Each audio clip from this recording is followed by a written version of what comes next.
She caught her millionaire husband secretly marrying another woman. What she did next shocked everyone. In the marble halls of St. Augustine Cathedral, Naomi Wellington stood like a crimson storm, her pointing finger slicing through the sacred silence as two words shattered a millionaire's perfect lie: stop everything. Before we get deep into the story, please let me know in the comment where you're watching from.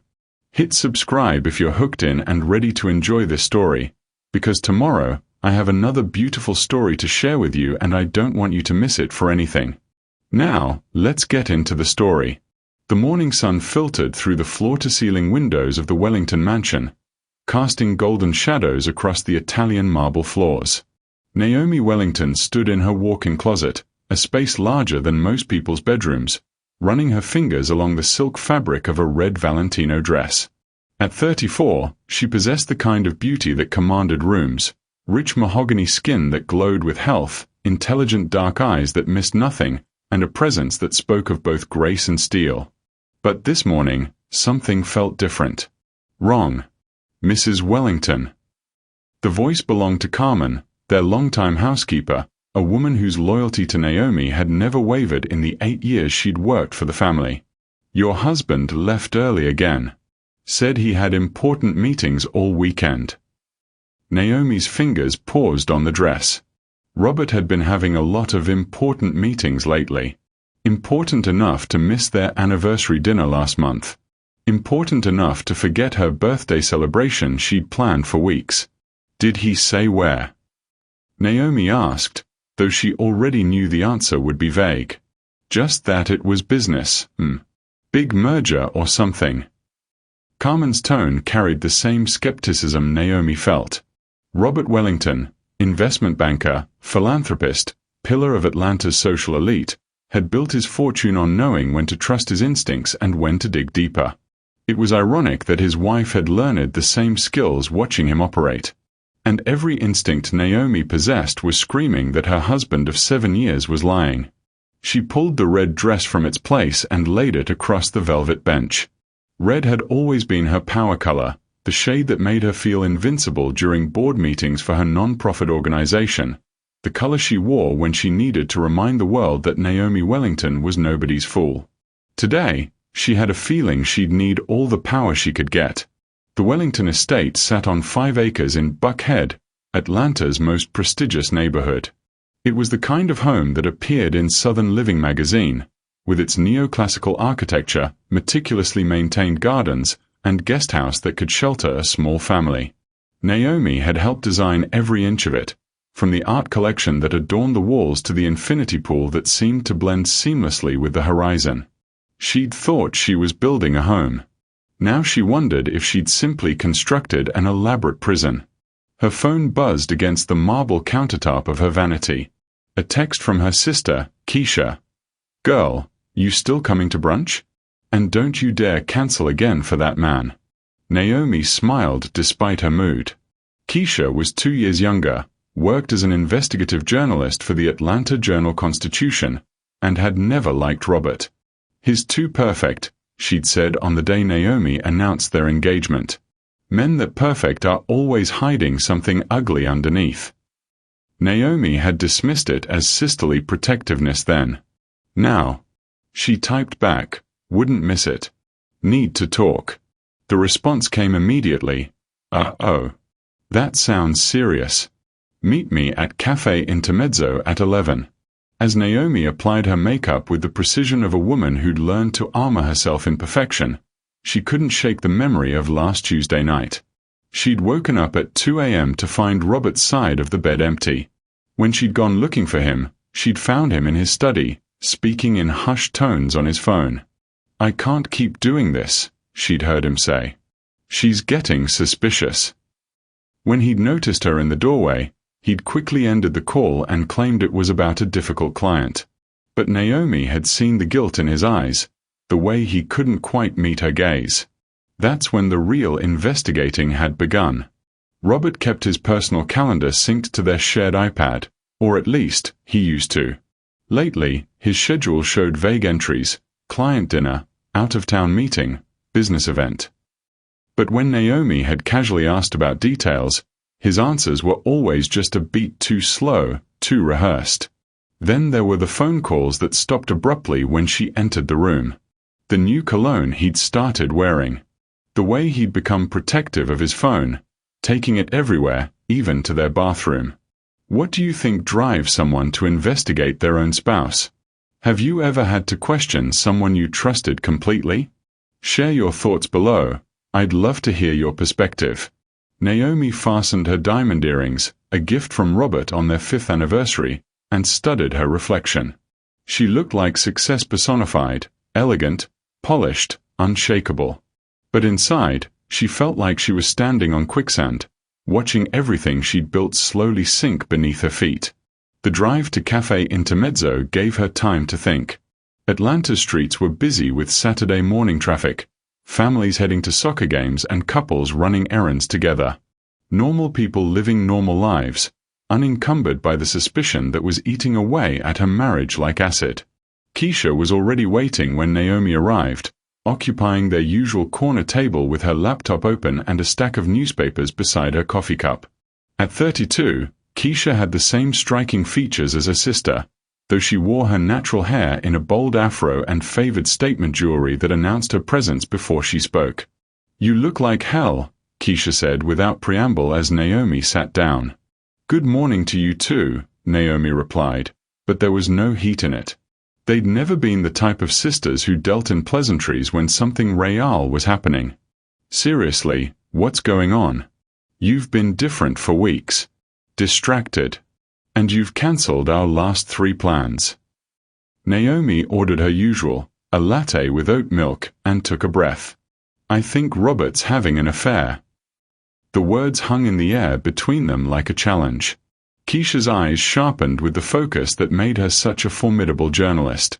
"What kind of affair?" she asked. "Emotional? Physical? Both?" "I don't know yet. But something's wrong. He's lying about where he goes, who he's with. Last night, he said he was having dinner with the Hendersons. You remember them from the charity gala? But when I called Margaret this morning to thank her for including him, she had no idea what I was talking about." Keisha leaned back in her chair, studying her sister's face. "What do you want to do about it?" It was such a Keisha question. No judgment, no false comfort, just a practical inquiry about next steps. It was why Naomi had needed to see her. "I want to know the truth," Naomi said. "All of it. Even if it destroys your marriage." "My marriage might already be destroyed. I just don't know it yet." Keisha nodded slowly. "Okay. I have a guy, private investigator. Discreet, thorough, used to working with high-profile clients. Marcus Wright. I can make some calls." "No Marcus," Naomi said quickly. "Different name." "Fine. His name is actually James Morrison, but most people call him Morrison. He's good, Naomi. Really good. But once you start down this road—" "I know." Naomi's voice was steady, but her hands trembled slightly as she lifted her coffee cup. "But I can't live like this anymore. I can't keep pretending everything's fine when I feel like I'm drowning in my own home." They sat in silence for a moment, the weight of the decision settling between them. Around them, the cafe hummed with weekend energy. Friends catching up, couples sharing pastries, families with children who laughed too loudly and spilled juice on the table. "There's something else," Naomi said finally. "Something I haven't told you." Keisha waited. "I think I know who it is." The confession came out in a rush. 3 weeks ago, at the Children's Hospital Charity Gala, an event Naomi had organized, she'd noticed Robert talking to a young woman she didn't recognize. Blonde, probably late 20s, wearing a dress that cost more than most people's rent. But it wasn't the woman that had caught Naomi's attention initially. It was the way Robert looked at her. Naomi had seen that look before, 7 years ago, when Robert had looked at her the same way across a crowded room at another charity event. The look of a man who'd found something he wanted to possess. "Did you approach them?" Keisha asked. "I started to. But then Robert saw me coming and introduced her as Amanda Hayes, one of our new clients. Very professional, very appropriate. But after that, every time I looked in their direction, they were deep in conversation. And when I suggested we all have dinner together sometime, she got this look on her face like I'd suggested we jump off a bridge. Amanda Hayes, Keisha repeated, already reaching for her phone. I can run a background check, see what comes up. You can do that. Honey, I'm an investigative journalist in 2025. I can find out what someone had for breakfast 3 weeks ago if I want to. Keisha's fingers were already flying over her phone screen. Amanda Hayes. There are several in Atlanta. Can you describe her more specifically?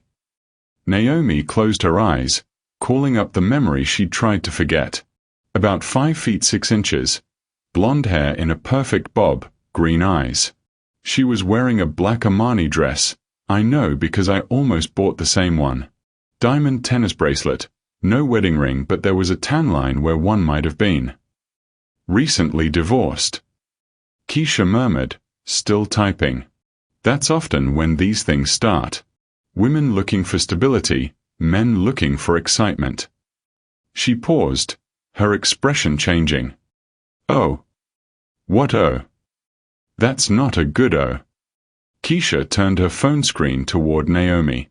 The LinkedIn profile showed a woman who was undeniably the same person from a charity gala, though she looked younger in the professional headshot. Amanda Hayes, 28, recently relocated to Atlanta from Nashville. She's a wedding planner. The words hit Naomi like a physical blow. A wedding planner. Not just any wedding planner. According to her profile, Amanda specialized in discreet luxury ceremonies for discerning clients. I need to see Morrison, Naomi said, her voice steady despite the way her world was tilting. Today. Naomi. Today, Keisha. If my husband is planning to marry someone else, I need to know before it happens. As they left the cafe, Naomi's phone buzzed with a text from Robert, working late tonight. Don't wait up. She stared at the message for a long moment, then showed it to her sister. You know what's funny? Naomi said as they stood on the sidewalk outside the cafe, Atlanta's autumn air crisp around them. I used to find his dedication to work attractive. I thought it meant he was ambitious, driven. Now I realize it just meant he was really good at lying. The investigation was about to begin. But as Naomi looked at her sister's concerned face, she realized that the hardest part wouldn't be uncovering Robert's deception. It would be deciding what to do when she finally found the truth. Morrison's office occupied the 3rd floor of a nondescript building in Virginia Highland, the kind of place that looked unremarkable from the outside but housed Atlanta's most discreet professionals. Private investigators, divorce attorneys, and the type of consultants who specialized in problems that polite society preferred to ignore. James Morrison himself defied every stereotype Naomi had about private investigators. In his mid-40s, he was lean and soft-spoken, with salt and pepper hair and wire-rimmed glasses that made him look more like a college professor than someone who spent his days uncovering other people's secrets. His office was equally understated. Clean lines, minimal furniture, and walls lined with law books rather than the noir movie posters she'd half expected. Mrs. Wellington, he said, gesturing to a leather chair across from his desk. Keisha filled me in on the basics, but I'd like to hear the details from you. For the next hour, Naomi laid out everything. The late nights, the suspicious phone calls, the charity gala encounter, Amanda Hayes' profession. Morrison listened without judgment, occasionally making notes in a leather-bound notebook. Wedding planner, he repeated when she finished. That's specific. What does that mean? In my experience, when people hire wedding planners, they're usually planning weddings. His tone was gentle, but the implication hit like a sledgehammer. How long has your husband's behavior been unusual? About 4 months. Maybe 5. The admission felt like confessing to a crime she hadn't committed. Morrison nodded. Timeline fits. Planning a wedding, especially a discreet one, Typically takes 3 to 6 months. He leaned forward slightly. Mrs. Wellington, I have to ask this directly. Are you prepared for what we might find? Naomi met his gaze steadily. I'm prepared for the truth. The truth isn't always liberating. Sometimes it's devastating. Then I'll be devastated. But at least I'll know. Morrison's investigation moved with startling efficiency. By Tuesday, he'd confirmed that Amanda Hayes had indeed been meeting regularly with Robert Wellington. By Thursday, he'd traced payments from Robert's personal account to Amanda's business, payments far exceeding what any client consultation would cost. By Saturday, he'd uncovered something that made Naomi's blood run cold. I need you to sit down, Morrison said when she arrived at his office that morning. His usual calm demeanor seemed strained. Just tell me. Your husband isn't having an affair with Amanda Hayes. He's marrying her. Today. In 3 hours. The words echoed in the small office like gunshots. Naomi felt something fundamental shift inside her chest, as if her heart had come loose from its moorings. That's impossible, she whispered. We're already married. Morrison slid a folder across his desk. Inside were photographs. Robert and Amanda at the courthouse obtaining a marriage license, Robert and Amanda meeting with a minister, Robert and Amanda touring St. Augustine Cathedral. According to the marriage license application, Morrison said carefully, your husband listed himself as divorced. The folder slipped from Naomi's hands, photographs scattering across the floor like evidence of a life she no longer recognized. In one image, Robert was sliding a ring onto Amanda's finger, not an engagement ring, but what looked like a wedding band. In another, they were embracing outside a bridal shop, Amanda's face radiant with joy. How is this legal? Naomi's voice sounded strange to her own ears, distant and hollow. It's not. It's bigamy, which is a felony in Georgia. But apparently, your husband has been telling Amanda that your marriage was annulled years ago due to some technicality. She believes she's marrying a divorced man. What would you do if you discovered your spouse was planning to marry someone else while still married to you? How far would you go to stop it? I'd love to hear your thoughts. Drop a comment below. Naomi stared at the photographs until they blurred together. 7 years of marriage, reduced to evidence in a private investigator's file. 7 years of shared dreams, joint investments, and whispered promises in the dark, all of it built on what was apparently quicksand. Where? She asked. St. Augustine Cathedral. The ceremony starts at 2 p.m. Naomi checked her watch, 11:47 a.m. In a little over 2 hours, her husband would be committing bigamy in one of Atlanta's most prestigious churches while she sat in a pie's office, holding photographs that proved her marriage was a lie. What do you recommend? She asked. Morrison removed his glasses and cleaned them slowly, a gesture that seemed to buy him time to think. Legally, you could contact the authorities. Bigamy is a serious crime. You could also contact the church. They likely have no idea they're facilitating an illegal ceremony. But both of those options put the burden on other people to stop this. You become a victim who needs rescuing instead of a woman who takes control of her own life. Something in his tone made Naomi look up sharply. What's the third option? You stop it yourself. The idea hung between them like a dare. Morrison reached into his desk drawer and pulled out another folder, this one thicker than the first. I've been doing this for 15 years, Mrs. Wellington. I've seen a lot of betrayals, a lot of lies. But what your husband is doing, it's not just adultery. It's not just deception. He's erasing you, making you disappear so completely that he can build a new life as if you never existed. Naomi opened the second folder and immediately understood what he meant. Inside were financial documents, bank statements, investment records, property transfers. Over the past 6 months, Robert had been quietly moving assets, restructuring accounts, and preparing to disappear from their shared life without leaving a trace. He's been planning this for months, Morrison continued.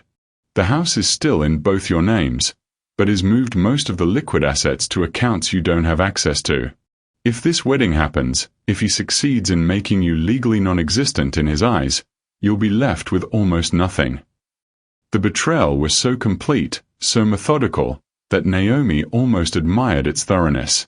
This wasn't a crime of passion or a moment of weakness. This was a calculated destruction of everything she'd believed about her life. "What time did you say the ceremony starts?" she asked. 2:00. Naomi stood, gathering the photographs and documents. "I need to go home and change." "Mrs. Wellington." "Call me Naomi. And call Detective Rodriguez at Atlanta PD. Tell him we have evidence of bigamy in progress and need officers standing by at St. Augustine Cathedral." "You're sure about this?" For the first time in months, Naomi felt absolutely certain about something. "My husband wants to erase me. He's about to learn that I'm not that easy to delete." The drive home passed in a blur of Atlanta traffic and churning thoughts. By the time Naomi pulled into her circular driveway, she'd made a decision that would have seemed impossible just hours earlier. She was going to that wedding. In her bedroom, their bedroom, she corrected herself, though Robert hadn't slept there in weeks. Naomi stood before her closet with military precision. The red Valentino dress she'd considered that first morning hung before her like armor waiting to be donned. Red for power. Red for blood. Red for the fury that was finally allowed to surface after months of suffocating doubt. As she dressed, Naomi's phone buzzed continuously. Text messages from Robert, all variations on the same theme, tied up in meetings all day. "See you tonight." The audacity was breathtaking. He was literally getting married to another woman while texting his current wife about dinner plans. She applied her makeup with the same precision she'd used to prepare for battle, because that's exactly what this was. Foundation to create an unshakable base. Concealer to hide any evidence of the tears she'd shed over the past few days. Bold lipstick in a shade called Vengeance, a choice that seemed almost too perfect to be coincidental. Her phone rang. "Keisha. Morrison called me," her sister said without preamble. "Are you really about to do what I think you're about to do?" "I'm going to stop my husband from committing a felony while wearing my wedding dress and pretending I don't exist." "Naomi. He stole 7 years of my life. Keisha. 7 years I spent building something I thought was real while he was apparently just practicing for the real thing." Her voice remained steady, but her hand shook as she fastened her diamond bracelet. Another gift from Robert, another lie disguised as love. "I understand you're angry." "I'm not angry. I'm furious. There's a difference. Angry is what you feel when someone cuts you off in traffic. Furious is what you feel when someone you trusted with your whole heart decides to delete you from existence." The line was quiet for a moment. Then, "Do you want me to come with you?" "No. This is something I need to do alone." St. Augustine Cathedral sat in the heart of Atlanta's historic district, its neo-Gothic spires reaching toward a cloudless October sky. Naomi had driven past it countless times, had even attended a few charity events in its fellowship hall, but she'd never imagined she'd be approaching it as the site of her husband's second wedding. She parked across the street and studied the building through her windshield. Cars were arriving, expensive cars, the kind driven by people who attended discreet luxury ceremonies. She recognized some of them, Robert's business associates, people from their social circle who apparently knew about his secret life. How many people had known? How many smiles and handshakes and "how you doing?" conversations had she endured from people who knew her husband was planning to replace her? At 1:55 p.m., Naomi walked up the cathedral steps. The massive wooden doors were closed, but she could hear the soft strains of classical music from within. Through the stained glass windows, she could see the warm glow of interior lighting and the shadowy figures of wedding guests taking their seats. Her phone buzzed one final time. Another text from Robert. "Love you. Can't wait to see you tonight." She turned off the phone and slipped it into her purse. The cathedral doors were heavier than she'd expected, requiring both hands to pull them open. The sound they made, a deep, resonant creak, seemed to echo through the vaulted space like an announcement. And then she was inside. The scene before her was breathtakingly beautiful and utterly devastating. White roses and baby's breath adorned every surface, their fragrance mixing with the cathedral's incense to create an atmosphere of sacred celebration. Candlelight flickered from dozens of votives, casting dancing shadows on the stone walls. About 60 guests filled the wooden pews, all dressed in their finest, all complicit in what they believed to be a joyous occasion. At the altar, beneath stained glass windows that told the story of eternal love and divine blessing, stood her husband. Robert looked magnificent in his white tuxedo, his dark hair perfectly styled, his posture confident and relaxed. He was smiling as he spoke quietly with the minister, occasionally glancing toward the back of the church as if waiting for his bride to appear. Naomi had seen that expression before, on their own wedding day, when he'd looked at her with what she believed was pure love and anticipation. Now she understood it had just been excitement about acquiring something new. The music swelled, and the congregation rose as one. Amanda Hayes appeared at the back of the church, radiant in white silk and tulle, her blonde hair crowned with a delicate veil. She looked beautiful and happy and completely unaware that she was about to become an unwitting accomplice to a felony. As Amanda began her walk down the aisle, Robert's face transformed. The casual confidence melted away, replaced by something that looked almost like genuine emotion. For a moment, Naomi felt a stab of something that might have been jealousy, not because another woman was marrying her husband, but because Robert was looking at Amanda the way Naomi had always hoped he would look at her. Amanda reached the altar, and the minister began to speak. His voice carried easily through the cathedral's acoustics, each word echoing off the stone walls like small explosions. Dearly beloved, we are gathered here today to witness the union of Robert Wellington and Amanda Hayes in holy matrimony. Robert Wellington. He was using his real name, the name that was already legally bound to another woman. The name that belonged to Naomi's husband. That's when she realized she couldn't let this continue for another second. Naomi stepped out of the shadows near the entrance and into the center aisle. Her red dress seemed to glow against the cathedral's muted colors, a flame in a sea of white and ivory. "Stop," she said, her voice carrying clearly through the sacred space. Every head turned. 60 pairs of eyes focused on the woman in red who had appeared like an avenging angel in their midst. The minister's voice faltered and died. The music stopped abruptly, leaving only the sound of Naomi's heels clicking against the stone floor as she walked steadily toward the altar.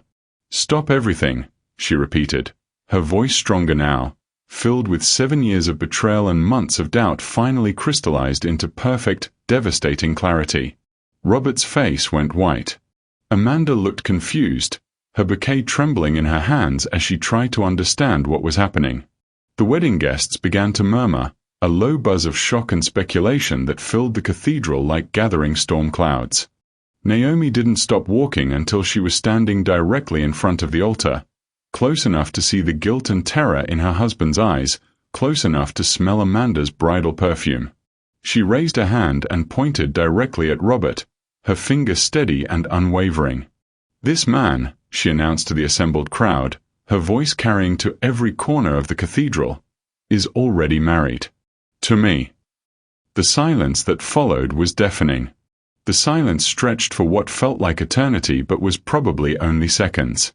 Naomi could hear her own heartbeat thundering in her ears, could feel the weight of 60 pairs of eyes boring into her, could smell the cloying sweetness of white roses that now seemed to mock the sanctity of what should have been a sacred ceremony. Then Amanda spoke, her voice barely above a whisper but carrying clearly in the cathedral's perfect acoustics. "What did you just say?" Naomi turned to face the woman in white, this stranger who had unknowingly become the other woman in her own life story. Up close, Amanda was even more beautiful than the photographs had suggested, with the kind of ethereal blonde perfection that belonged in fairy tales. But there was something else in her face now, dawning horror as the implications of Naomi's words began to sink in.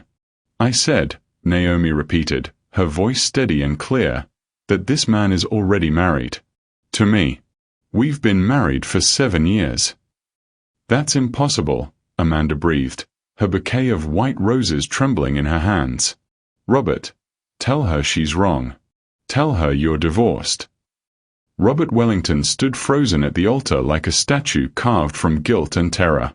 His mouth opened and closed soundlessly, and for the first time in the 7 years Naomi had known him, he seemed to have no words, no smooth explanation, no practiced lie to make everything disappear.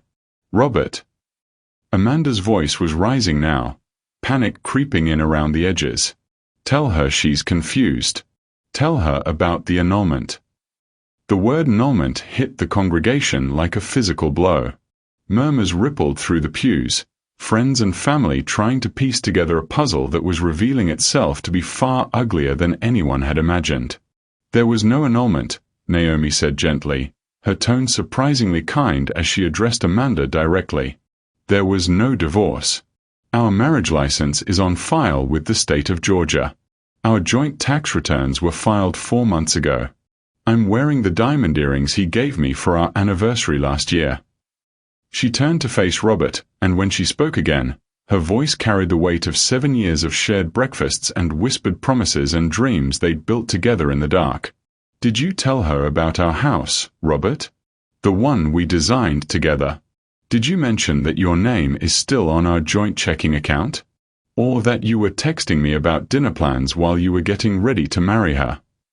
Robert finally found his voice, though it came out as a strangled whisper. Naomi, please. Please what? She interrupted, her composure beginning to crack like ice under pressure. Please let you commit bigamy. Please let you steal 7 years of my life and pretend they never happened. Please let you delete me so thoroughly that you can start over with someone who doesn't know what a liar you are.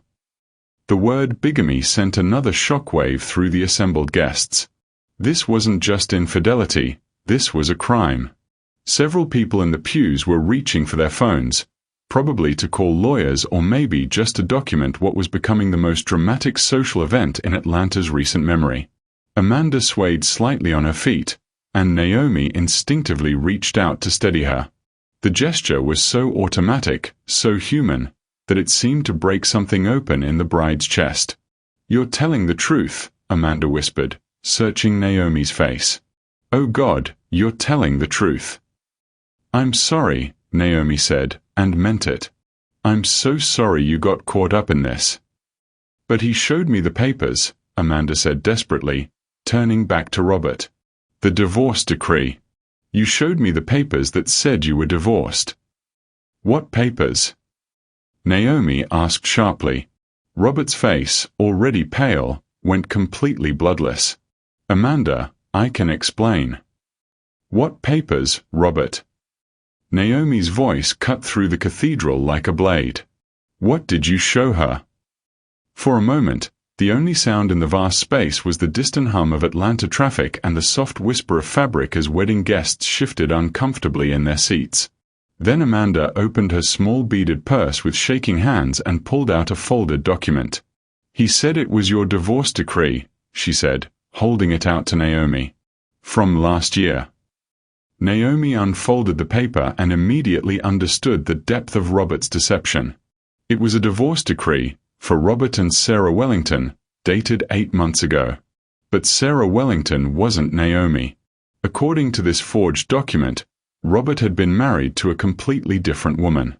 This isn't me, Naomi said, her voice hollow with shock. Sarah Wellington isn't my name. My name is Naomi Wellington, née Johnson. This document. This is about a marriage that never existed. She looked up at Robert, and for the first time since entering the cathedral, she saw something besides terror in his eyes. She saw the calculating coldness that had probably been there all along, hidden beneath 7 years of careful performance. You created a fake divorce, she said slowly, understanding dawning like a terrible sunrise. You invented a marriage to a woman named Sarah so you could create a divorce decree to show Amanda. You made up an entire relationship just so you could pretend to end it. Have you ever discovered that someone you trusted had built an entire false reality around you? How do you even begin to process that level of deception? I'd love to know your thoughts. Share them in the comments.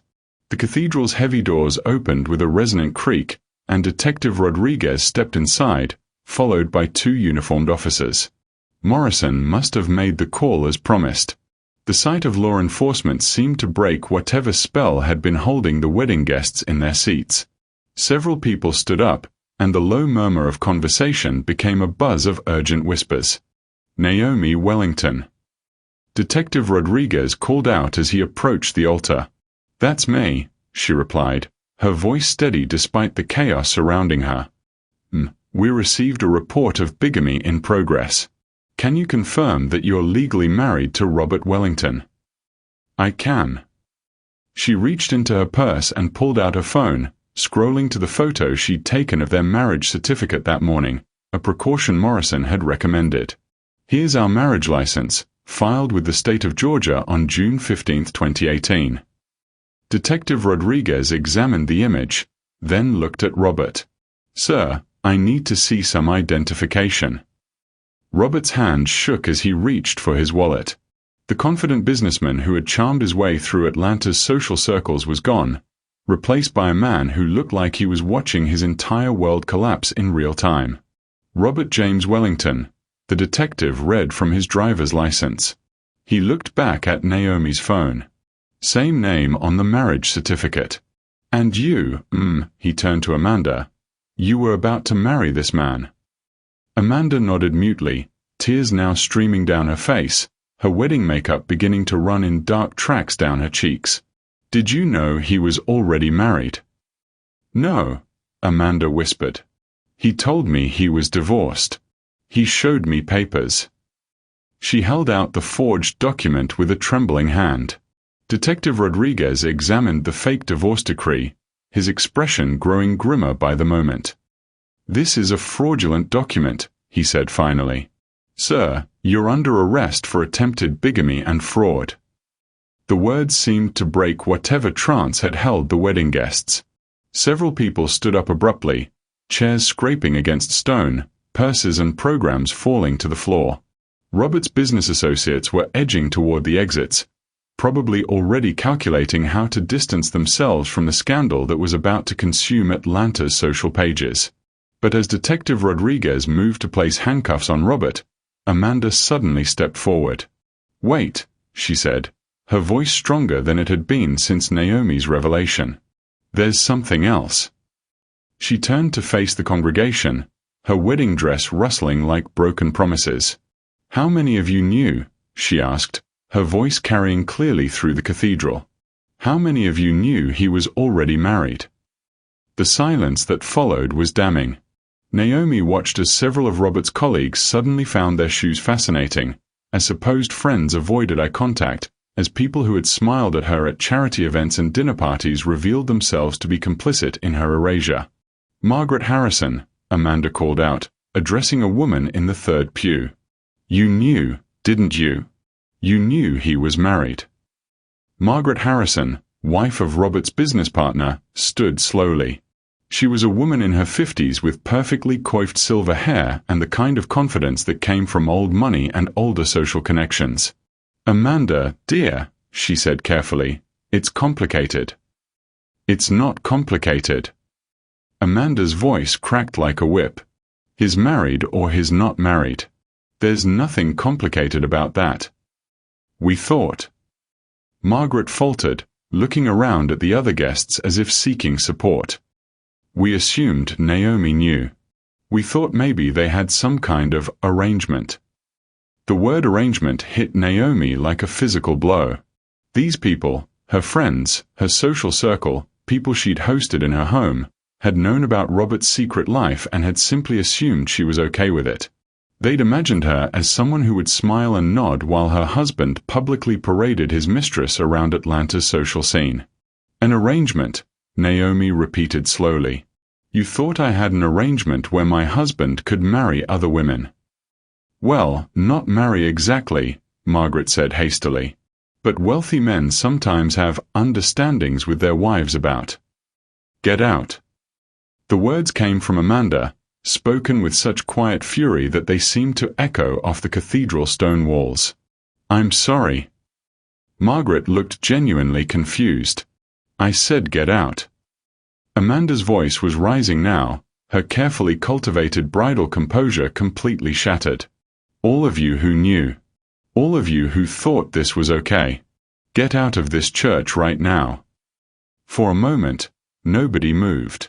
Then Amanda turned to the minister, who had been standing frozen throughout the entire confrontation.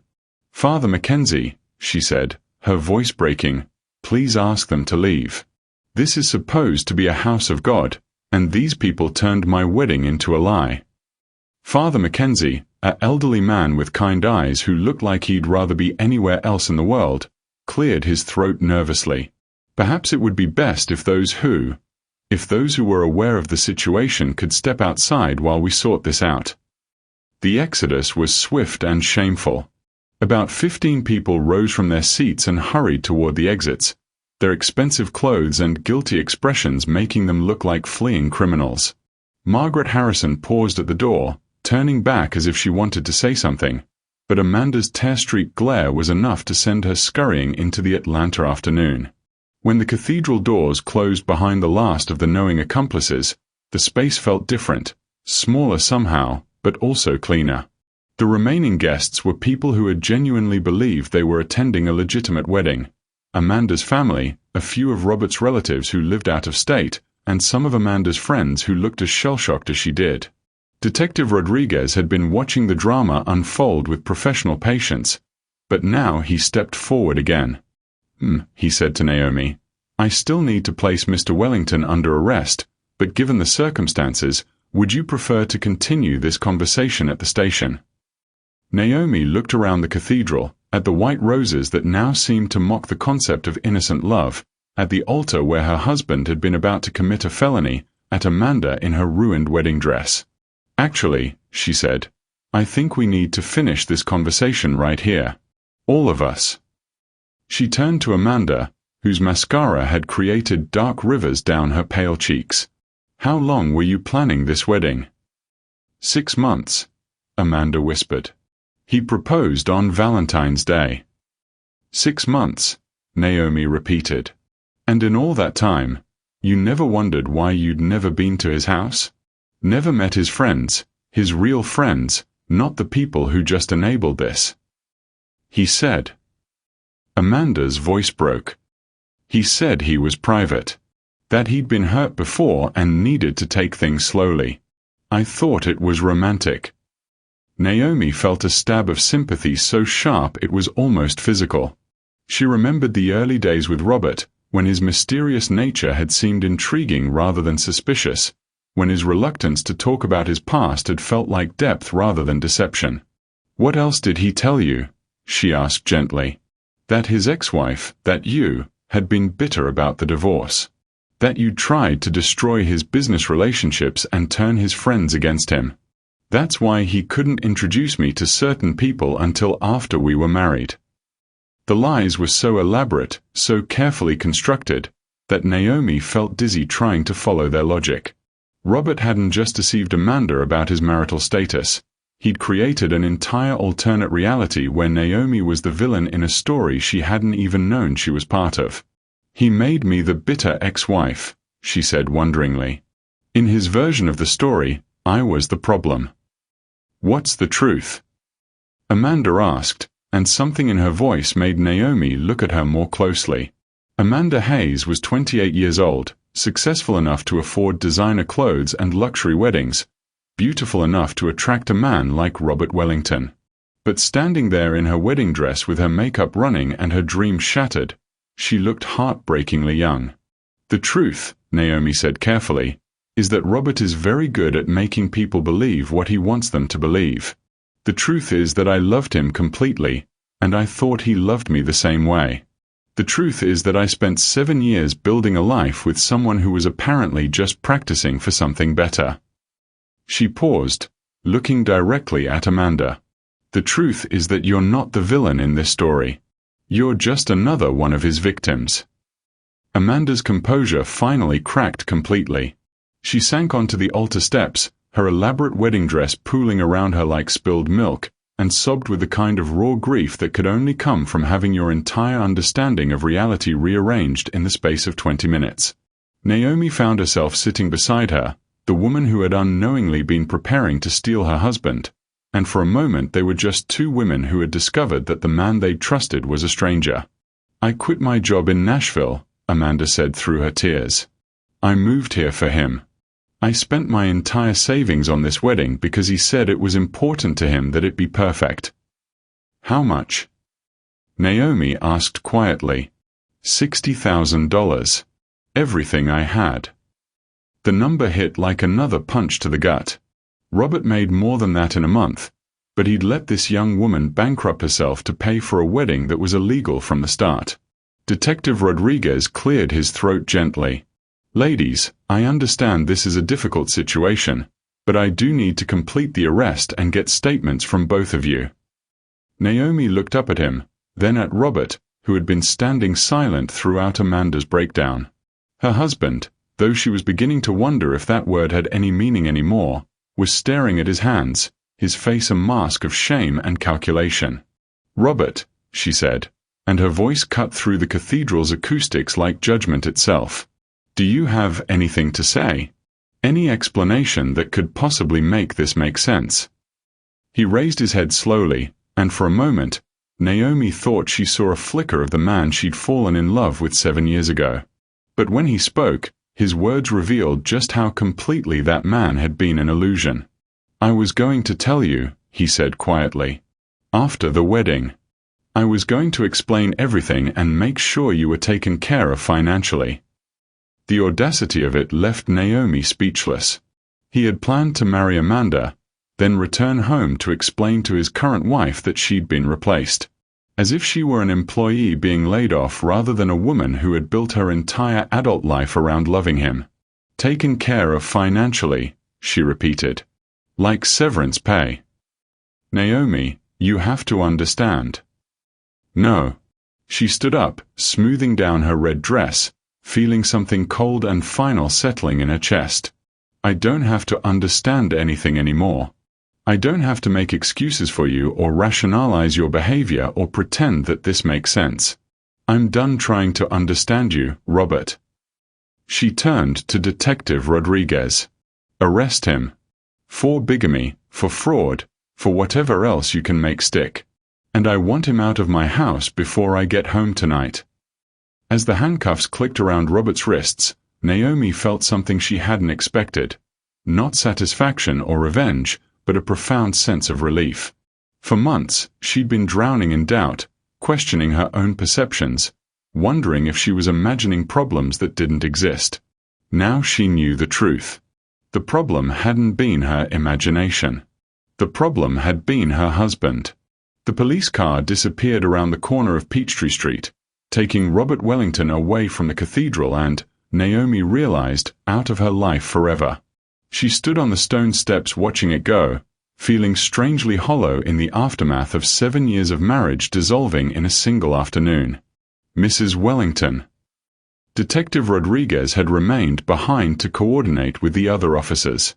"We'll need you to come to the station tomorrow to give a formal statement, but for now, is there somewhere safe you can go tonight?"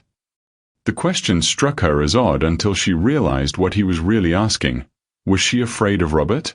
After everything that had happened, after all the lies and betrayal, was she scared of what her husband might do when he made bail? "I'll be fine," she said automatically, then paused. Would she be fine? Did she even know who Robert really was anymore? Detective Rodriguez said gently. "In cases like this, when someone has been living a double life for an extended period, we often find there are additional complications. Other secrets. I'd recommend having a lawyer present when you go through your joint finances and property." Additional complications. Other secrets. Naomi felt a chill that had nothing to do with Atlanta's October air. What kind of complications? Sometimes there are more than 2 women involved. Sometimes there are children. Sometimes there are debts or business dealings that the spouse wasn't aware of. He handed her his card. "I've been doing this for 12 years, Mrs. Wellington. Men who can maintain this level of deception for this long. They're usually hiding more than just an affair." Amanda emerged from the cathedral behind them, having changed out of her wedding dress into a simple black dress she'd apparently brought for the reception. She looked smaller somehow, diminished by the revelation that her perfect day had been built on a foundation of lies. "Naomi," she said hesitantly, could we talk? I know this is probably the last thing you want to do, but I need to understand what happened. I need to know who I was really about to marry." Naomi studied the younger woman's face. Amanda's eyes were red from crying, but there was something else there now, a determination that hadn't been present during her breakdown at the altar. "Where do you want to go?" Naomi asked. "Anywhere but here." They ended up at a coffee shop in Little Five Points, far enough from their usual haunts that they wouldn't run into anyone from Atlanta's social circle. Amanda ordered black coffee and stared into it like she was reading tea leaves.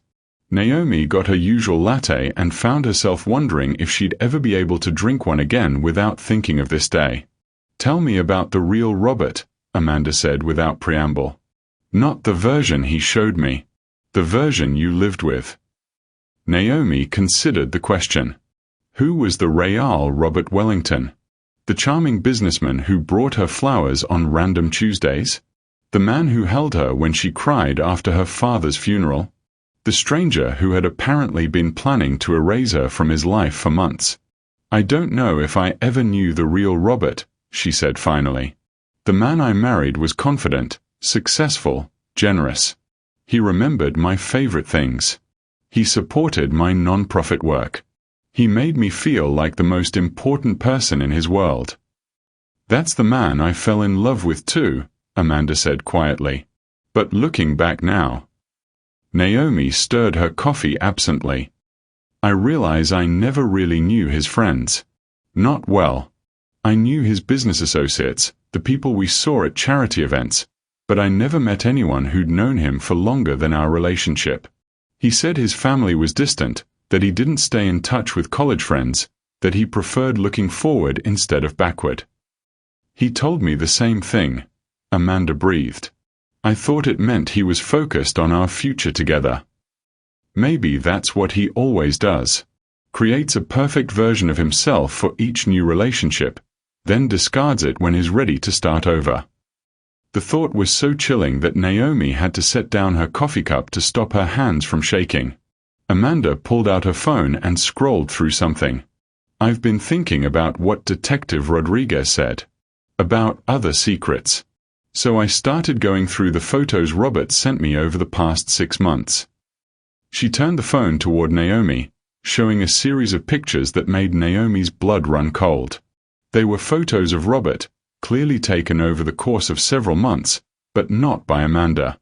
The angles were wrong, the settings unfamiliar. These were pictures someone else had taken. "Where did you get these?" Naomi asked. "Robert sent them to me. He said they were selfies, or that his business partner had taken them at client events. But look at this one." Amanda swiped to a particular photo that showed Robert at what appeared to be a restaurant, smiling at someone across the table. "Look at his eyes. He's looking at someone with the same expression he used to give me. And this was taken 3 weeks ago." The implication hit like a sledgehammer. "You think there's someone else?" "I think there might be a lot of someone else's." They sat in silence, both processing the possibility that Robert's deception went far beyond bigamy. If he could maintain parallel relationships with 2 women for months, planning to marry one while still married to the other, what else might he be capable of? "I need to see our financial records," Naomi said suddenly. "All of them. Bank statements, credit cards, investment accounts, everything." "Why?" "Because if Robert's been supporting multiple relationships, the money had to come from somewhere. And if Detective Rodriguez is right about there being other complications." She pulled out her phone and dialed Morrison's number. The private investigator answered on the second ring. "Naomi, how did it go at the cathedral?" "Robert's been arrested. But I think we need to keep digging.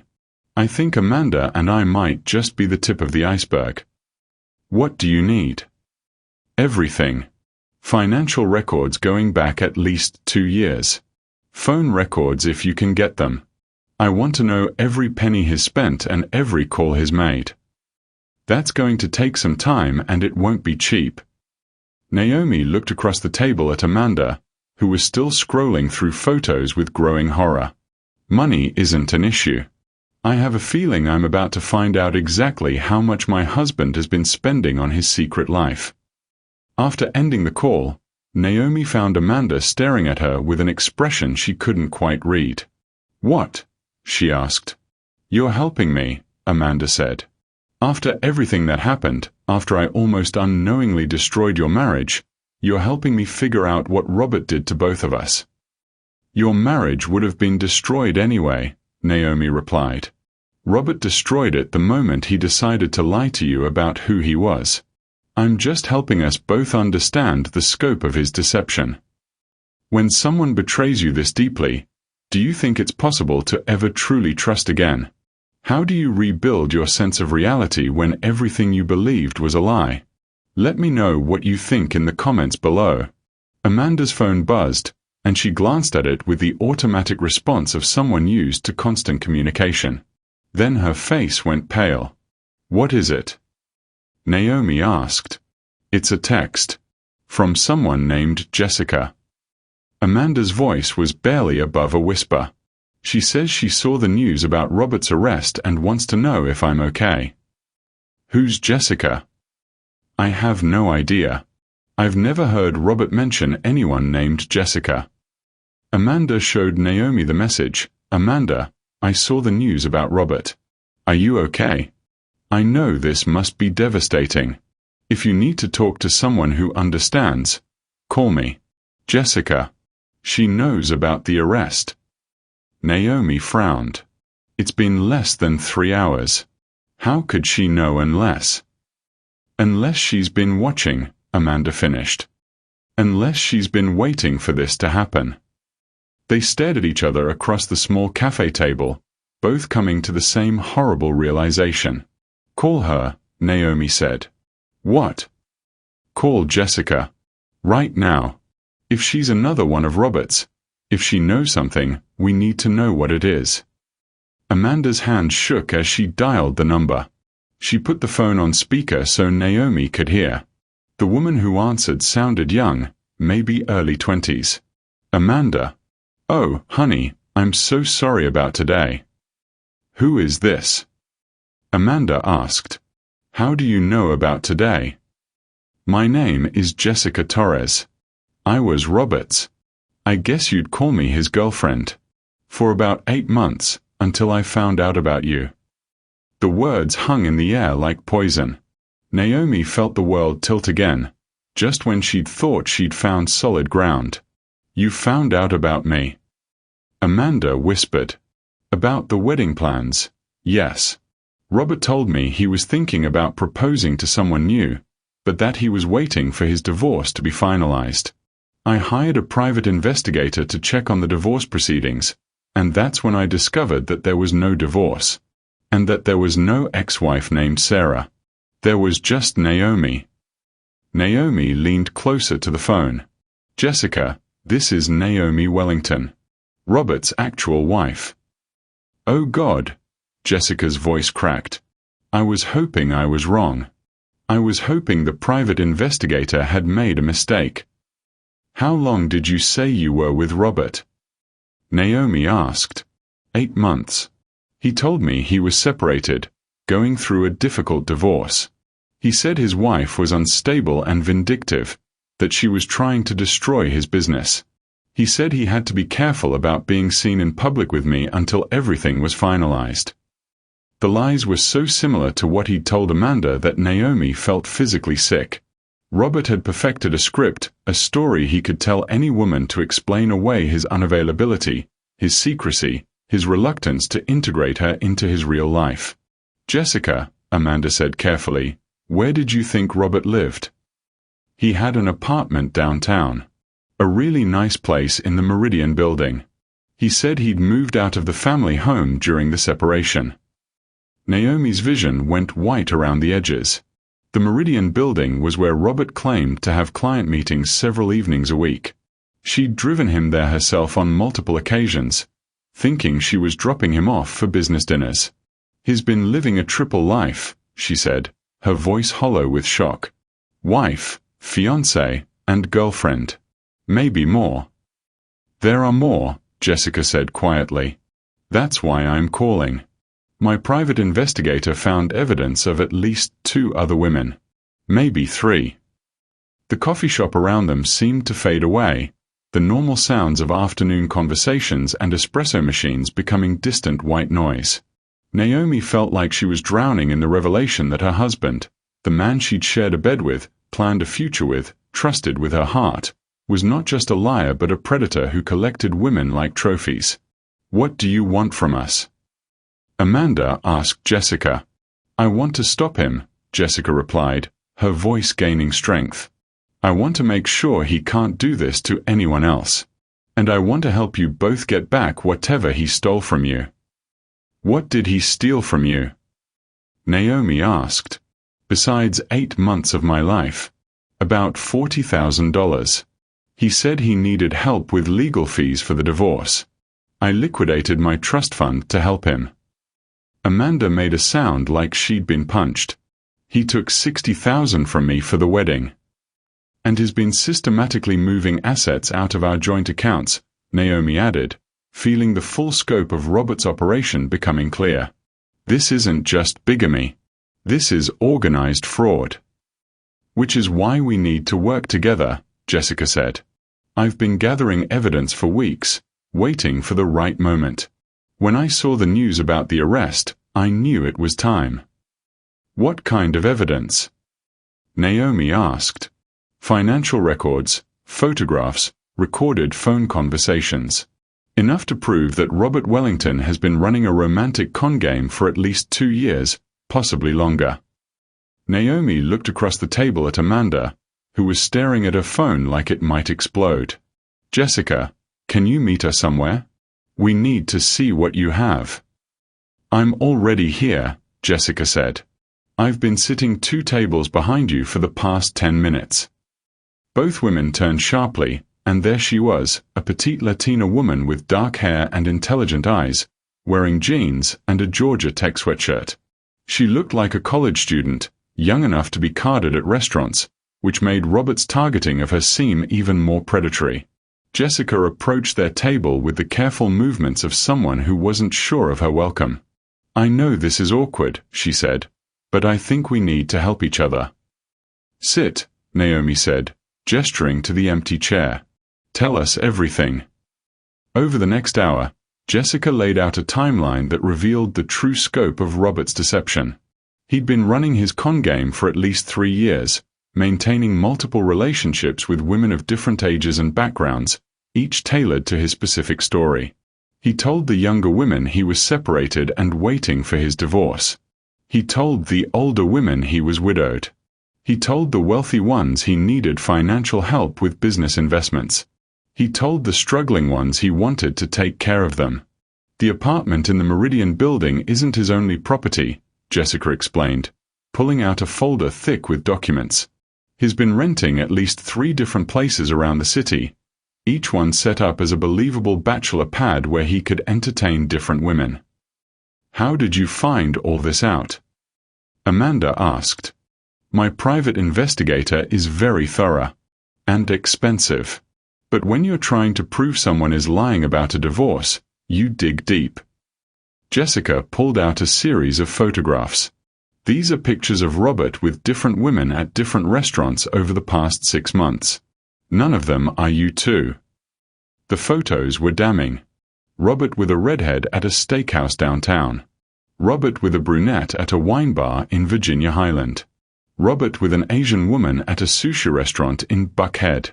In each photo, he was holding hands, leaning in close, looking at his companion with the same expression of focused attention that had once made Naomi feel like the only woman in the world. How many? Naomi asked quietly. That we can prove.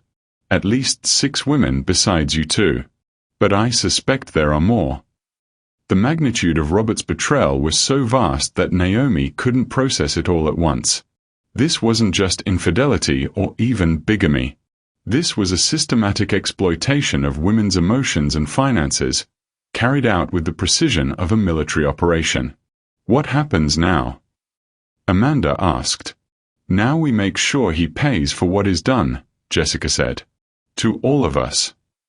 Naomi's phone rang, interrupting the conversation. Morrison's name appeared on the screen. I've got preliminary financial information, the private investigator said without preamble. Are you sitting down? I'm sitting. In the past 2 years, Robert has moved approximately $400,000 out of your joint accounts into accounts you don't have access to. He's also taken out several credit cards in his name only and run up about $150,000 in debt. The good news is that the house and your primary investment accounts are still protected because they require both signatures to access. The bad news. The bad news is that he's been using the money to support what appears to be a very expensive lifestyle that you weren't part of. Rent on multiple apartments, expensive dinners, jewelry purchases, travel. He's been living like a wealthy single man while married to you. Naomi closed her eyes, feeling the full weight of 7 years of lies settling on her shoulders. How much trouble is he in legally? With the bigamy charge, the fraud, and the financial evidence we're gathering? He's looking at serious prison time. Probably 5 to 10 years if he's convicted on all charges. After ending the call, Naomi looked at Jessica and Amanda. 2 women who, an hour ago, had been strangers, and who now felt like allies in a war she hadn't known she was fighting. I want to find all of them, she said. Every woman Robert has lied to, stolen from, or betrayed. I want to make sure they know the truth. That could be dozens of women, Amanda said. Then we'll find dozens of women. Naomi's voice was steady, but there was steel beneath it.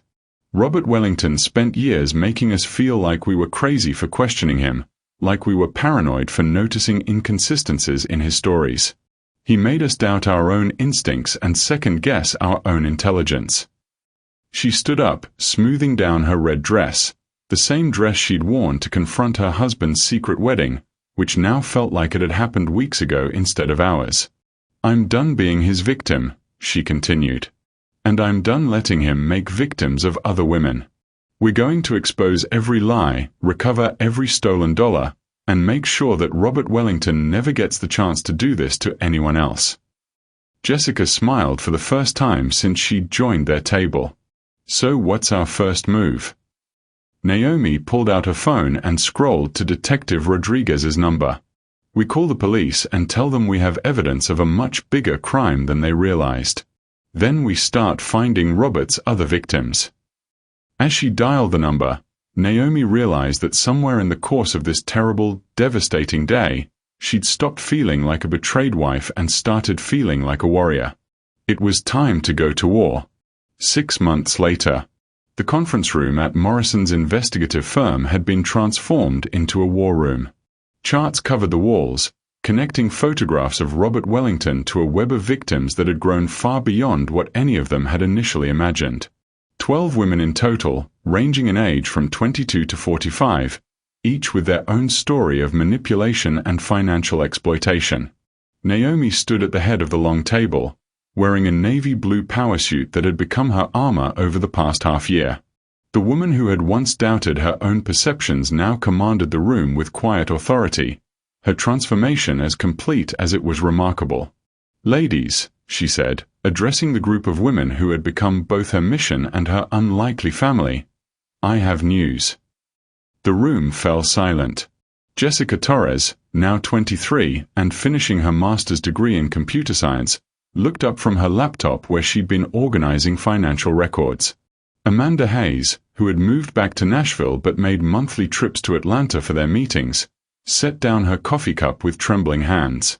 The other women, Sarah Chen, the marketing executive who had lost her life savings, Patricia Williams, the divorced mother of 2 who had trusted Robert with her children's college fund, Maria Santos, the young teacher who had nearly lost her apartment, all turned their attention to Naomi with the focus of soldiers awaiting battle orders. Robert Wellington was sentenced this morning, Naomi announced. 12 years in federal prison, with no possibility of parole for 8 years. The room erupted. Some women cheered, others cried, several hugged each other with the relief of people who had been holding their breath for months. Naomi felt her own eyes well with tears, not of sadness, but of something that felt like justice finally arriving at her doorstep. "There's more," she continued when the celebration quieted. The judge also ordered full financial restitution to all victims. Every penny he stole from us, plus interest and damages. The federal prosecutor estimates that each of you will recover between 90 and 100% of your losses. This time the cheer was deafening. Patricia Williams, who had mortgaged her home to help Robert with what she believed was a business emergency, was sobbing openly. Sarah Chen, who had been facing bankruptcy, was laughing and crying simultaneously. Amanda, who had spent the past 6 months rebuilding her wedding planning business from scratch, looked like she couldn't quite believe it was real. But it was Jessica who spoke first when the noise died down. "How much is he paying total?" $1.2 million, Naomi replied. "Plus legal fees and court costs." "Where did all that money come from?" Maria asked. "He can't make that kind of money from prison." Naomi smiled, and there was something fierce in the expression that hadn't been there 6 months ago.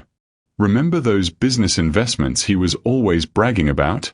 The real estate deals and stock portfolios that made him seem so successful? Turns out they were real. Robert actually was quite good at making money. He just wasn't good at keeping it," Jessica added. "Most of what he stole from us went to funding his expensive lifestyle, the multiple apartments, the fancy dinners, the gifts for other women. But the underlying assets were solid. So we're essentially getting back the money he stole, plus a share of the wealth he built while he was stealing it," Amanda said slowly. "That's poetic justice." "That's not the best part," Naomi said, pulling out another folder. "Remember how I mentioned that Robert wasn't the only one involved in this scheme?" The room went dead quiet. Over the past 6 months, as their investigation had deepened, they'd uncovered evidence that Robert's operation had been more sophisticated than a single predator targeting vulnerable women. There had been helpers, people who had enabled his deception, provided alibis, helped him maintain his multiple identities. "Margaret Harrison has been charged as an accessory to fraud," Naomi announced. She knew about at least 4 of Robert's relationships and actively helped him maintain his lies. She's facing 2 years in prison and a $50,000 fine. The news was satisfying in a way that surprised Naomi. Margaret Harrison, the society maven who had assumed Naomi would be fine with her husband's arrangement, would now face the consequences of her complicity. "What about the others?" Sarah asked. "The business associates who knew. 3 of them are facing civil lawsuits from the DA's office. They won't go to prison, but they'll lose their professional licenses and face significant financial penalties." Naomi paused, looking around the room at faces that had become familiar over months of shared struggle. "Ladies, I want you to understand something. What we accomplished here goes far beyond getting our money back." She gestured to the wall of evidence behind her, photos, financial records, testimonies that had taken hundreds of hours to compile and organize. "We built a case that will be studied by law enforcement agencies across the country. We created a template for how to investigate and prosecute complex romantic fraud schemes. We made it harder for predators like Robert to operate, and easier for future victims to get justice." When you've been through something that completely changed your understanding of yourself and the world, what helped you find your strength again? How do you think we can better protect people from this kind of manipulation? I'd love to hear your insights in the comments. Jessica stood up, her laptop closed for once, her usual stream of data and analysis set aside for something more personal. "I want to say something," she began, her voice stronger than it had been in those first terrifying weeks after Robert's arrest. 6 months ago, I was a broke graduate student who had been convinced by a master manipulator that love meant giving up everything I had worked for. I was ashamed, isolated, and convinced that I was too stupid to trust my own judgment ever again. She looked around the room, making eye contact with each woman. But being part of this group, working with all of you to fight back instead of just surviving, it didn't just help me get my money back. It helped me get myself back. Jessica's right, Amanda said, rising from her own chair. When Robert was arrested at our wedding, I thought my life was over. I thought I'd never be able to trust anyone again, never be able to believe in love again. I was so humiliated that I wanted to disappear entirely. She paused, collecting her thoughts. But fighting alongside all of you taught me something important. I wasn't stupid or naive or weak. I was targeted by someone who was very good at targeting people. There's a difference. Patricia Williams, the divorced mother whose quiet strength had become a cornerstone of their group, nodded vigorously. That's exactly right. Robert didn't choose us because we were easy marks. He chose us because we were successful, intelligent women who had resources he wanted to exploit. He studied us, learned our vulnerabilities, and crafted specific lies designed to appeal to our individual needs and desires. Which means, Maria added, that falling for his manipulation doesn't say anything negative about us. It says something negative about him. Naomi felt pride swell in her chest as she listened to these women. Her women, she thought of them now, articulate truths that had taken her months to fully accept. The shame and self-doubt that had nearly destroyed her in those first weeks after the cathedral confrontation had gradually been replaced by something much more powerful. The knowledge that she had not only survived Robert's deception but had turned it into a force for justice. There's one more thing, she said, pulling out a final folder. Something I've been working on separately. The room grew quiet again, sensing that whatever came next was significant. I've started a foundation, Naomi announced. The Wellington Foundation for Victims of Romantic Fraud. She opened the folder to reveal legal documents, financial statements, and a mission statement that had taken weeks to perfect. The foundation will provide 3 services: immediate financial assistance to victims of romantic fraud while they wait for legal restitution, free investigative services to help uncover the scope of fraudulent schemes, and legal advocacy to ensure that victims have representation throughout the prosecution process. How are you funding it? Sarah asked. Naomi smiled. My divorce settlement from Robert included half of all marital assets, plus damages for emotional distress and fraudulent behavior. It came to just over $2 million. I'm using $1.5 million to establish the foundation. The room was silent for a long moment as the women processed what Naomi had just told them. She was taking the money Robert had tried to steal from her future and using it to protect other women from suffering the same fate. The foundation will be run by a board of directors, Naomi continued. I'd like all of you to consider serving on that board. All of us? Amanda asked. All of us.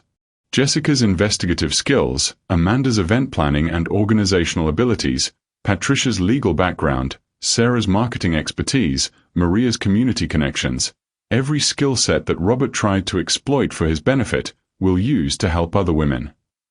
What would we be committing to? Patricia asked, her lawyer's instincts kicking in. 4 board meetings per year, plus availability for emergency consultations when new cases arise.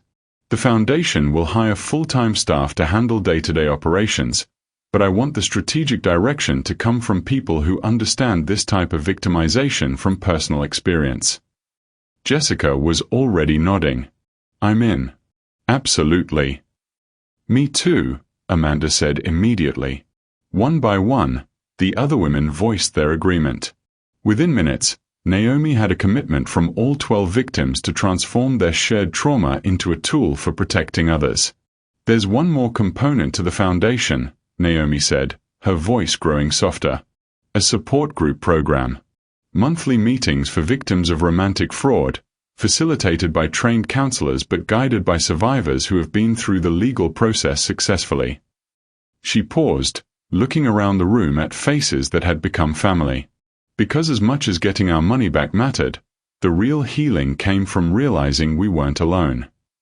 3 years later, the Wellington Foundation's annual gala was held at the Atlanta History Center, in the same elegant ballroom where Naomi had first met Robert 9 years earlier.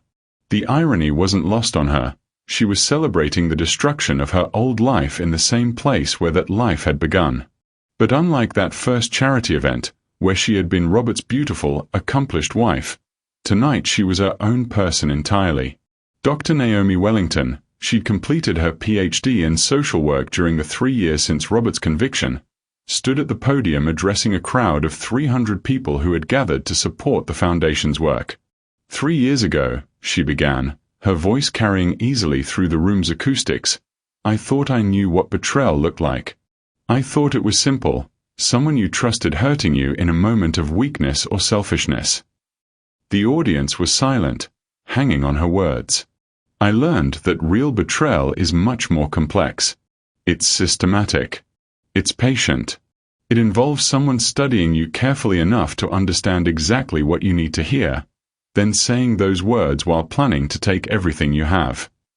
She paused, scanning the crowd until she found familiar faces. Jessica, now Dr. Torres, who had used her restitution money to complete her PhD and was working for the FBI's cybercrime unit. Amanda, whose wedding planning business had grown into one of Nashville's most successful event companies. Patricia, who had left her corporate law job to work full-time as the Foundation's legal director.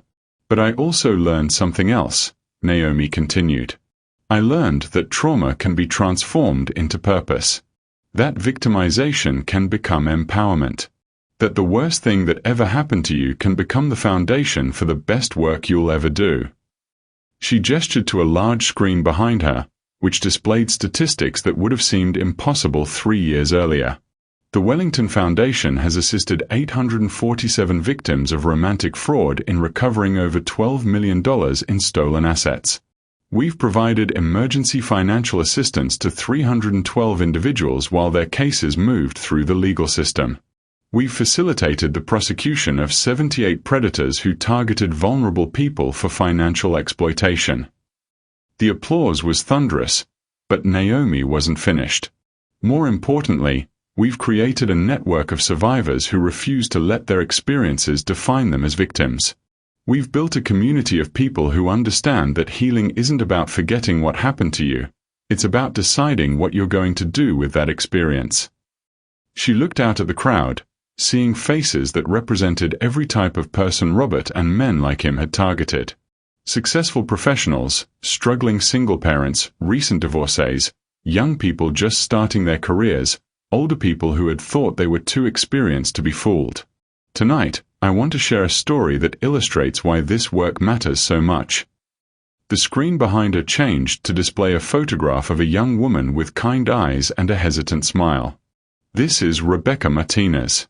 She's 24 years old, works as a nurse in Birmingham, Alabama, and 6 months ago she contacted our foundation because she believed she was being scammed by someone she'd met online. Naomi clicked to the next slide, which showed a familiar face, not Robert, but a man in his 40s with the same practiced charm, the same carefully constructed persona. Rebecca had been in a relationship with this man for 8 months. He claimed to be a widowed businessman who was impressed by her dedication to helping others. He supported her career goals, remembered important details about her life, and made her feel like the center of his universe. Sound familiar? Murmurs of recognition rippled through the audience. He also needed help with legal fees related to his late wife's estate. He needed assistance with a business investment that would secure their future together. He needed her to co-sign a loan because his credit was temporarily frozen due to identity theft. The pattern was so familiar that several people in the audience were shaking their heads. By the time Rebecca contacted us, she had given him $30,000 and was considering taking out a second mortgage on her home. But something felt wrong, so she reached out. Naomi clicked to the next slide, showing a complex web of connections similar to the one that had covered Morrison's wall 3 years earlier. Our investigation revealed that Rebecca's boyfriend was simultaneously running identical scams on 11 other women across the Southeast. He had stolen over $400,000 using the exact same script Robert had used on us. What happened to him? Someone called out from the audience. He was arrested 2 months ago and is currently awaiting trial on federal fraud charges. Rebecca and the other victims will recover their money and see justice served. But more importantly, they'll know that they weren't alone, they weren't stupid, and they weren't responsible for being targeted by someone who made a living exploiting people's capacity for love. The applause this time was different, not just appreciation, but recognition. These people understood that the work of the foundation went beyond financial recovery. It was about restoring people's faith in their own judgment, their ability to trust, their worthiness of genuine love. I'm often asked, Naomi continued, whether I regret marrying Robert Wellington, knowing what I know now. It's a fair question. If I could go back and avoid 7 years of lies, would I? She paused, considering the question that had haunted her for 3 years. The answer is no. I wouldn't change what happened to me, because what happened to me made it possible for me to help 847 other people avoid or recover from similar experiences. My pain became their protection. My betrayal became their justice. She looked directly at Jessica, Amanda, and Patricia, who were sitting together at a table near the front. I wouldn't change it because it brought me the most meaningful friendships of my life, relationships built not on shared interests or circumstances, but on shared survival and shared purpose. Her voice grew stronger, more confident. I wouldn't change it because it taught me that I am much stronger than I ever imagined, that I can rebuild my entire life from scratch and make it better than it was before, that I can transform the worst thing that ever happened to me into the best work I'll ever do. The standing ovation lasted for several minutes. When it finally quieted, Naomi had one final announcement. Starting next month, the Wellington Foundation will begin offering a new service, romantic fraud prevention education.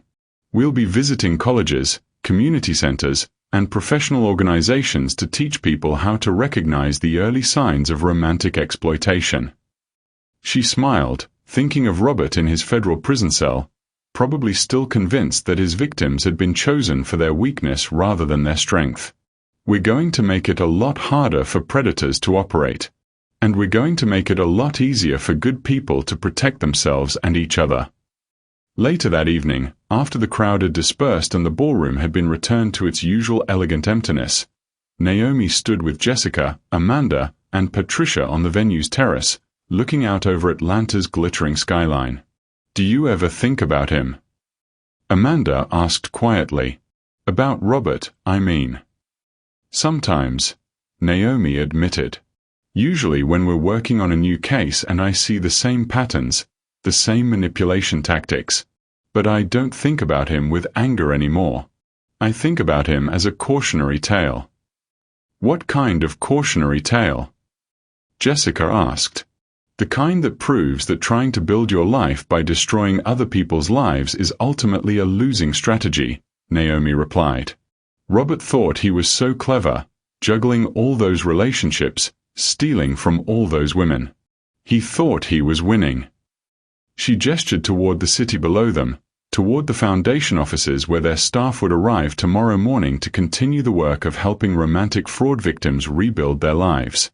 But look what we built from the wreckage he left behind. Look at the lives we've saved, the money we've recovered, the predators we've stopped.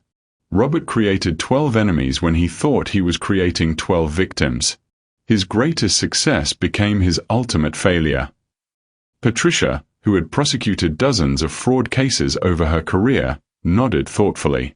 The thing about predators like Robert is that they fundamentally misunderstand human nature.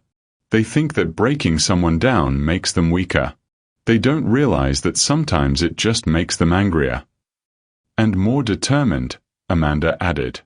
And more willing to fight back. And more connected to other people who've had similar experiences, Jessica finished. Robert isolated us individually, but collectively we became stronger than any of us could have been alone. They stood in comfortable silence for a moment, for women who had been brought together by deception but had chosen to stay together for justice.